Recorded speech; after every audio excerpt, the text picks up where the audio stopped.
بسم اللہ الرحمن الرحیم۔ عزیز طلباء، السلام علیکم ورحمۃ اللہ وبرکاتہ۔ آج ہم DAE تھرڈ ایئر کی اسلامیات کا لیکچر نمبر 6 سٹارٹ کرنے جا رہے ہیں، جو سورہ فاتحہ کی آیت نمبر 4 کے دوسرے حصے کا ترجمہ اور تشریح ہے، جو وَإِيَّاكَ نَسْتَعِينُ ہے۔ اور ایاکا تجھ ہی سے، نستعین ہم مدد چاہتے ہیں، استعانت طلب کرتے ہیں۔ استعانت کا مفہوم کیا ہے؟ کہ ہر کام میں اللہ کی طرف رجوع کرنا آ جائے، اس کو استعانت کہتے ہیں۔ مثلا جو بھی وہ حدیث کا مفہوم کہ اگر جوتے کا تسمہ بھی ٹوٹ جائے تو اللہ سے مانگو۔ صحابہ کے اندر نبی علیہ السلام نے یہ بات ایسے ڈال دی تھی کہ اگر صحابہ سواری پر جا رہے ہوں اور ان کے ہاتھ سے کوڑا تلوار نیچے گر گئی تو کسی کو نہیں کہتے تھے یہ دے دینا، خود اتر کے اس چیز کو لے لیتے تھے تاکہ اللہ کے علاوہ کسی اور سے مانگنے کی عادت نہ پیدا ہو جائے۔ اسی طرح ہم بچوں کی شروع سے ٹریننگ سٹارٹ کر دیتے ہیں کہ دوسرے کے سامنے ہاتھ پھیلانا آ جائے، یہ ہماری ٹریننگ میں آ جاتا ہے۔ تھوڑا سا گھر میں چیز ختم ہوئی، ہم سائے سے لے آؤ، فلاں جگہ سے لے آؤ، اب بچہ جا کے دوسروں کے سامنے ہاتھ پھیلانا شروع کر دیتا ہے۔ کرتے کرتے اس کی گرومنگ ایسی ہو جاتی ہے کہ وہ ہر جگہ ہاتھ پھیلانا سیکھ جاتا ہے۔ تو کہا یہ گیا کہ اگر جوتے کا تسمہ بھی ٹوٹ جائے تو اللہ سے مانگو، یا دوسرا اس میں مفہوم یہ سمجھایا گیا کہ اپنے پاؤں پر کھڑا ہونا سیکھ جائے، اپنے اندر ایسی خودی پیدا کر لے کہ دوسرے کے سامنے ہاتھ نہ پھیلائے، جیسے کہ صحابہ نے کسی اور سے نہیں مانگا۔ ایسے ہی ہمارے بچوں کے اندر یا ہمارے اندر یہ آ جائے کہ کوئی اگر ضرورت بھی پیش آ گئی تو اس کو خود حل کرنے کی کوشش کریں۔ پہلے تو اس کو اللہ پاک کے سامنے رکھیں، پھر اللہ سے مدد مانگیں اس کے حل کی، پھر خود کوشش کریں اس کے اندر، نہ یہ کہ دوسروں کے سامنے ہاتھ پھیلائیں۔ بلکہ حدیث کا مفہوم یہ ہے جو بغیر ضرورت کے دوسرے سے مانگے گا، جو بغیر ضرورت کے دوسرے سے مانگے گا، اللہ اس پر مانگنے کا دروازہ کھول دیتے ہیں۔ بلکہ گداگری کی مذمت میں یہاں بھی آتا ہے، جگہ جگہ لوگ ہاتھ پھیلانے والے ہوتے ہیں، گداگری کی مذمت تک یہاں تک آتا ہے کہ جو آدمی بغیر ضرورت کے دوسروں سے مانگتا رہتا ہے، قیامت والے دن اس حالت میں وہ کھڑا ہوگا کہ اس کے چہرے کے اوپر گوشت نہیں ہوگا، ہڈیاں ہی ہوں گی۔ یہ کتنی بڑی ذلت والی بات ہوگی کہ بھائی وہ مزدوری کر سکتا ہے، ہاتھ پاؤں اللہ نے اس کو پورے دیے ہوئے ہیں، ان کو بجائے اچھے معنی میں استعمال کرنے کے دوسروں کے سامنے ہاتھ پھیلا رہا ہے۔ بہت سارے لوگ دیکھے گئے کہ وہ فاقوں کی حالت میں مر جاتے ہیں، لیکن دوسرے کے سامنے ہاتھ پھیلانا یہ ان کی غیرت کے خلاف ہوتا ہے۔ تو اپنے اندر یہ چیز پیدا کی جائے کہ کوئی بھی مسئلہ پیش آ جائے پہلے اللہ پاک کے سامنے رکھا جائے، اس سے مدد مانگی جائے، پھر اس کے بعد اس مسئلے کو خود حل کرنے کی کوشش کی جائے۔ جیسے آیت بھی یہی کہتی ہے، یا ایھا الذین آمنوا، اے ایمان والو، استعینوا بالصبر والصلاۃ، اللہ سے مدد مانگو صبر اور نماز کے ذریعے۔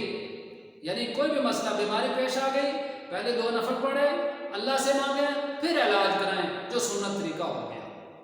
اب اس میں ہم یہ سمجھتے ہیں کہ اللہ سے مدد مانگنا کیسے ہے، اس یقین کے ساتھ کہ میرا مسئلہ اللہ سے حل ہوگا، یہ ہے اللہ سے مدد مانگنا۔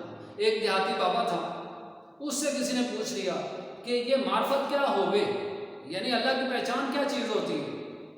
تو اس بابے نے دیہاتی زبان میں ایک جملے میں بہت بڑی چیز سمجھا دی کہ معرفت یہ ہوگے، میں اردو کی طرف آؤں گا، اس بابے کے الفاظ کوٹ کروں، معرفت یہ ہوگے کہ جو کام پھنس جاوے اللہ سے حل کرا لے وے۔ یعنی اللہ کی پہچان یہ ہوئی کہ جو کام پھنس گیا اللہ سے حل کرا لے۔ اس دیہاتی بابے نے کتنی بڑی مثال دی، کتنی بڑی ایک بات سمجھا دی۔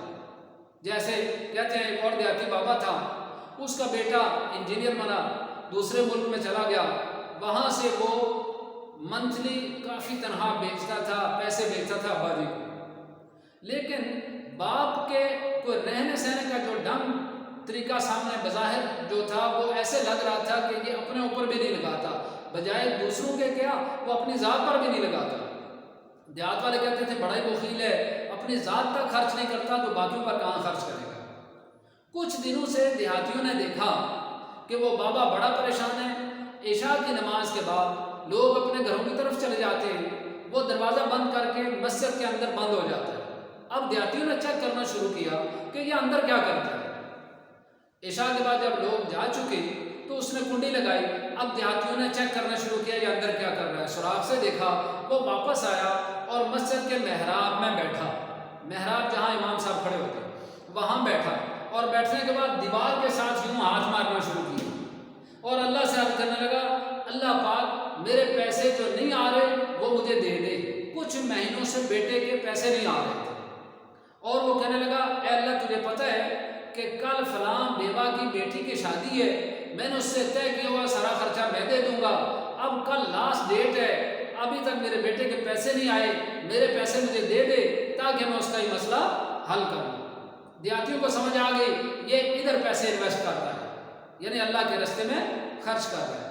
وہ گئے اپنے طور پر انہوں نے پیسے اکٹھے کیے، لا کے بابے کو دینے کے لیے آئے تو پتہ چلا جو اس کے مہینوں کا رکا ہوا تھا وہ بھی آ گیا اور اس نے اس کی بیوہ کی بیٹی کی شادی میں اس نے مدد کی۔ جو کام پھنس جائے اللہ سے حل کرا لے، اس کو کہتے ہیں استعانت، اللہ سے مدد طلب کرنا۔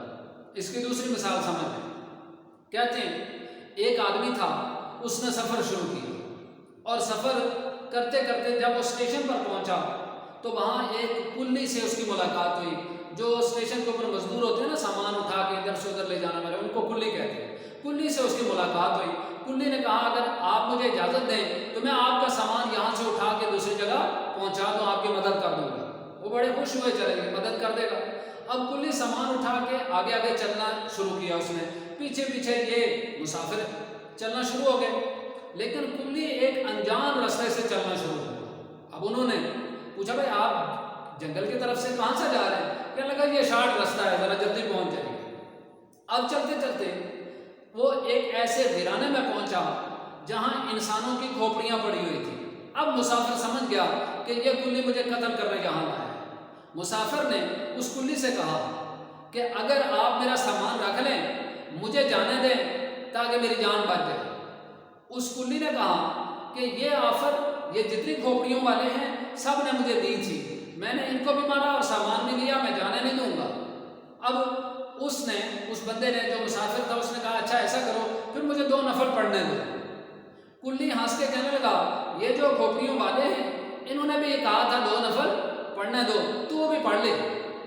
اب اس مسافر نے وضو کیا اور 2 نفل سٹارٹ کیے اور اس میں وہ دعا پڑھی، وہ آیت پڑھی امن یجیب المضطر اذا دعاہ، کون ہے جو مجبور کی پکار پر پہنچتا ہے جب اس کو پکارا جائے، اِلٰہٌ مع اللہ، کیا اللہ کے سوا کوئی اور الہ ہے؟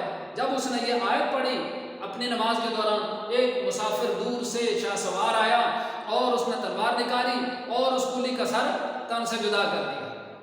انہوں نے اس مسافر سے پوچھا تو کون ہے؟ اس نے کہا میں اس آیت کا غلام فرشتہ ہوں، جب تو نے اخلاص سے اللہ سے مدد مانگی اللہ نے مجھے کہا جا اس کی مدد کر۔